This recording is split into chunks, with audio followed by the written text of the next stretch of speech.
Assalamualaikum warahmatullahi wabarakatuh.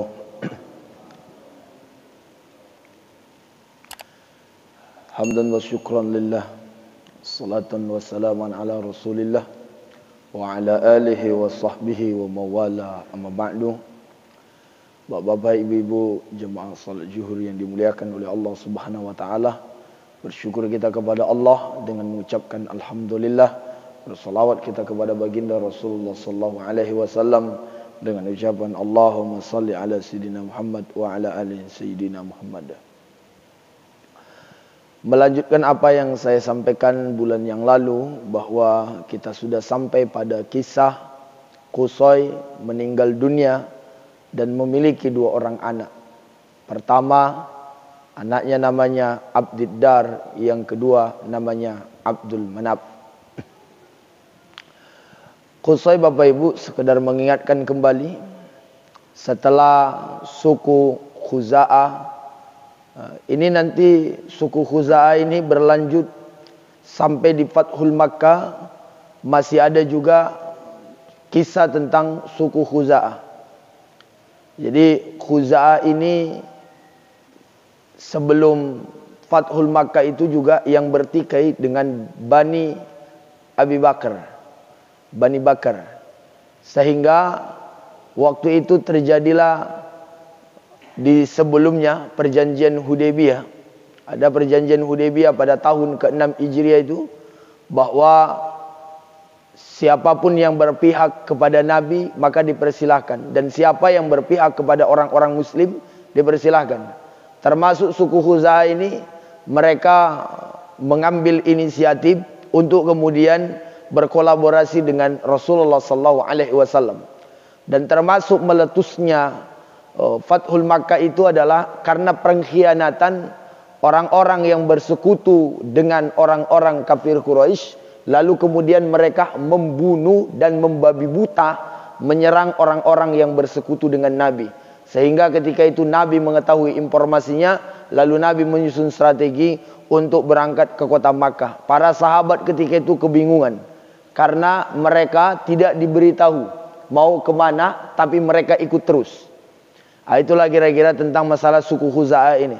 Suku Khuza'ah, sebagaimana saya ceritakan di bulan yang lalu, setelah menguasai kota Makkah dari suku Jur'um selama hampir 300 tahun, ada yang menyebut 500 tahun, maka sampailah pada zamannya datuknya Nabi yang bernama Qusay.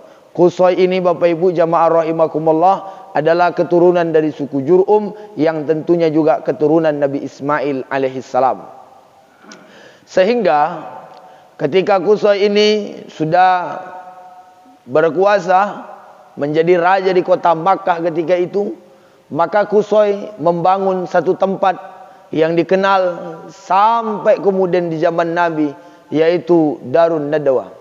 Jadi kalau tempat yang dibangun datuknya Nabi itu Darun Nadawah, tapi markas di mana Nabi melakukan dakwah, mengajak orang, mendidik orang, itu namanya adalah Darul Arqam. Diambil dari nama pemilik rumah. Disitulah kemudian Umar bin Khattab juga dulu ingin mencari Nabi.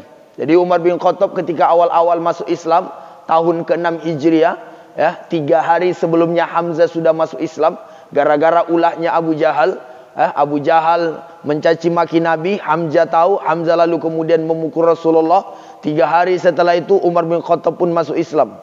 Lalu Umar bin Khattab mencari Nabi. Kemana Umar bin Khattab mencari Nabi? Yaitu ke Darul Arqam. Karena kalau ke Darun Nadawah tidak bisa, itu dikuasai oleh orang-orang kafir Quraisy. Jamaah yang dimuliakan oleh Allah Subhanahu wa taala. Jadi tempat basisnya Nabi dikenal dengan Darul Arqam, lalu kemudian basisnya orang-orang kafir Quraisy dikenal dengan Darun Nadawah. Darun Nadawah ini awal mulanya didirikan oleh datuknya Nabi yang bernama Qusay. Tujuannya adalah untuk, misal ada orang yang nikah, maka dilakukan di sana. Ada kegiatan rapat, dilakukan di sana. Ada hal yang perlu dibantu, dilakukan di sana. Jadi suatu tempat aula yang memang dikhususkan untuk berbuat hal-hal yang baik. Tapi kemudian belakangan malah digunakan mereka untuk merencanakan pembunuhan terhadap Rasulullah ketika umur Nabi sudah mencapai 53 tahun. Ada yang menyebut 52. Bapak Ibu jamaah rahimakumullah. Berlanjutlah kisah itu. Qusay meninggal dunia. Sebagaimana kehidupan kita ini bakalan berganti. Kita yang sekarang tua bakalan digantikan oleh anak muda. Bahkan saya sering mengatakan di mana-mana, fase kehidupan kita ini ya sekitar 5 hal lah. Pertama, kita disebut bayi. Setelah itu kita disebut gelar anak-anak. Setelah anak-anak kita digelar oleh orang remaja. Setelah remaja kita digelar orang dewasa. Setelah dewasa kita digelar datuk. Setelah datuk tidak ada gelar lain kecuali almarhum. Ini juga sebagai pesan kepada kita. Ya mohon maaf lahir dan batin. Kalau kita udah dipanggil sama anak, cucu, datuk, maka sadar dirilah bahwa kita tidak akan mungkin mudah kembali. Insaf dirilah bahwa kita tidak akan mungkin kembali lagi ke masa kanak-kanak. Bahwa kehidupan akan terus berjalan. Al-maut babun. Kematian itu adalah pintu. Wa kullun nas dakhilu. Dan semua orang akan masuk dari pintu itu. Siapapun dia. Mau muda, mau tua, mau kaya, mau miskin.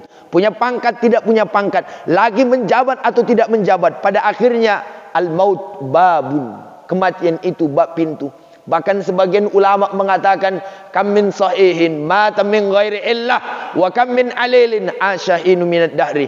Banyak orang yang sehat mata min ghairi illah, mati tanpa sebab. Wa kam min alilin, dan banyak orang yang alil, sakit, tidak payah, lalu kemudian sesak napas tapi hidup beberapa tahun kemudian. Ini yang ceramah ini kelihatan sehat, balik dari sini tak istirahat pula. Ini jamaah ini yang hari ini masih sholat zuhur. Nanti asar belum tahu siapa di antara kita yang hadir. Jangan-jangan asar nanti bendera warna putih sudah berdiri rumah kita. Saya tidak menakut-nakuti. Malaikat Israel itu kalau datang beda kalau malaikat Israel datang kepada Nabi Musa. Malaikat Israel datang kepada Nabi Musa, dibentak sama Nabi Musa, Israel balik sama Nabi Musa. Malaikat Israel dibentak Nabi Musa balik. Nah, sekarang kalau datang ke kita, siapa yang mau bentak? Itu makanya kalau ngasih nama anak boleh diambil dari nama malaikat, kan begitu. Tapi jangan sempat walaupun nama malaikat kita kasih nama anak kita Israel. Sebab kenapa? Takutnya tengah malam dia bertamu, Assalamualaikum tuh, dia, Waalaikumsalam. Siapa di luar? Israel. Mati duluan atau itu di dalam? Bapak Ibu jamaah rahimakumullah, balik ke cerita kita tentang masalah Qusay. Qusay meninggal dunia, lalu kemudian digantikan oleh Abdiddar. Abdiddar ini sebenarnya anaknya kalau dari segi fisik lemah. Makanya Qusay mendompeng agar kemudian Abdiddar ini yang menjadi penguasa. Padahal seharusnya yang layak itu adalah Abdul Manaf. Makanya Muhammad bin Abdullah bin Abdul Muthalib bin Hashim bin Abdul Manaf. Jadi Qusay ini punya anak 2. Cuma yang mewarisi kekuasaan setelah Qusay tidak dikasih kepada Abdul Manaf, tapi dikasih kepada Abdiddar. Karena mendompeng. Ya salah, masalah kekuasaan. Maka Abdiddar ini tak lama setelah itu meninggal dunia. Lalu itulah digantikan oleh Abdul Manaf. Karena Abdul Manaf gak setuju dan ribut. Kemarin itu dipilih Abdiddar karena memang keadaan dia yang lemah. Kami keturunan Abdi Manaf tak mungkin ridho. Udahlah cukup 1 periode. Udah azab kali pun rasanya. PCR naik-naik turun. Ya kan? Kadang-kadang naik, kadang-kadang turun. Jale, ada yang udah bilang bisnis. Ada yang mengakui ini dan itu. Udah gak tahan. Turun aja lah. Kata Abdul Manaf. Abdul Manaf yang ngomong sama Abdiddar. Waktu itu memang Abdiddar nggak jualan PCR, ya, nggak jualan vaksin, nggak. Ini cerita Abdiddar dengan Abdul Manaf. Abdul Manaf minta nyuruh turun. Bapak Ibu jamaah rahimakumullah, jadi Abdul Manaf akhirnya berkuasa. Setelah Abdul Manaf berkuasa, Abdul Manaf pun meninggal dunia. Itulah digantikan oleh Hashim. Hashim ini, Bapak Ibu jamaah rahimakumullah, tidak lama hidupnya. Dia menikah dengan seorang gadis yang amat sangat kaya. Tapi kemudian ada istilah orang-orang Arab. Jadi orang-orang Arab itu punya kebiasaan, kalau yang perempuan lebih kaya daripada yang laki-laki, maka keadaan situasi dikendalikan oleh yang perempuan. Maka Hashim ini karena menikah seorang perempuan bangsawan, tak lama setelah itu dia meninggal dunia, maka dia punya hak untuk membawa anaknya yang bernama Syaibah ketika itu ke kampung. Nyampe di kampung, si Hashim ini masih punya saudara namanya Muttalib. Muttalib ini tahu bahwa dia punya keponakan namanya Syaibah di kampung, maka dia pun datang ke Madinah. Dari kota Makkah dia datang ke Madinah, Muttalib. Setelah dia nyampe di Madinah, maka dia mengajak kepada Syaibah agar dia ikut ke kota Makkah, dengan tujuan mudah-mudahan dia masih mendapatkan kehidupan yang layak. Pokoknya jangan di kampung. Si paman ini niatnya baik. Maka jamaah rahimakumullah, Muttalib pun kemudian mengajak dan terjadi keributan kecil. Akhirnya ibunya menawarkan kepada Syaibah, wahai Syaibah, tergantung sekarang untukmu. Kamu mau ikut atau kamu mau tinggal? Kalau kamu mau ikut ibu, kamu ikut ibu di sini. Tapi kalau kamu mau ikut dengan pamanmu, silakan engkau berangkat. Hasil Syaibah pun ikut dengan pamannya. Berangkatlah menuju kota Makkah. Nyampe di gerbang kota Makkah, maka orang-orang yang di Makkah melihat keadaan Muttalib membawa seorang anak di belakangnya. Saya ulang sekali lagi, Muttalib membawa seorang anak di belakangnya. Maka orang-orang yang ada di Makkah, karena kebiasaan Muttalib kalau datang ke kampung-kampung membawa orang, biasanya budak, maka ketika itu orang yang ada di kota Makkah ketika melihat Muttalib membawa seseorang di belakangnya, maka orang berteriak, Muttalib, Abdul Muttalib. Artinya ada seorang budak di belakangnya Muttalib. Dari sejak itulah Syaibah bergelar dengan Abdul Muttalib.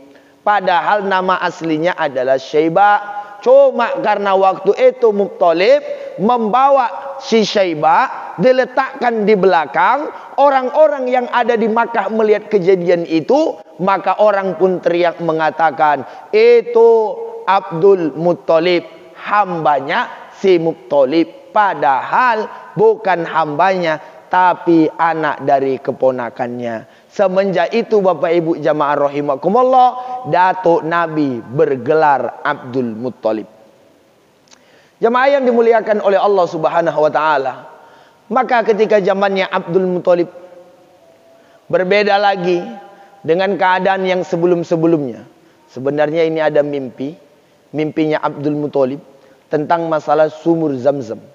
Disebutkan dalam kitab Syirah Ibnu Hisham. Tapi ceritanya agak panjang. Sampai nanti Abdul Muttalib berangkat ke Madinah, menjumpai seorang dukun. Di tengah jalan mereka kehilangan jejak. Sampai semua mereka berencana mau mati semuanya. Tapi tidak bisa saya sampaikan hari ini. Insya Allah di bulan depan kita sampaikan tentang bagaimana kisahnya Abdul Muttalib. Kisahnya Abdul Dar, Abdul Manaf, dan kemudian kisahnya Hashim sudah kita bahas. Serta kisahnya Syaibah waktu di kampung. Tinggal lagi insyaAllah bulan depan kita bahas bagaimana kisahnya si Abdul Muttalib ketika menemukan Ma'u Zamzam. Sehingga diangkat menjadi raja. Lalu kemudian bernazar agar memiliki anak lebih dari 10. Ternyata Allah karuniakan datuknya Nabi bernama Abdul Muttalib punya anak 16 orang. 10 orang laki-laki, 6 orang perempuan. Termasuk anaknya yang perempuan bernama Atikah, yang mimpi terjadi huru-hara di kota Makkah.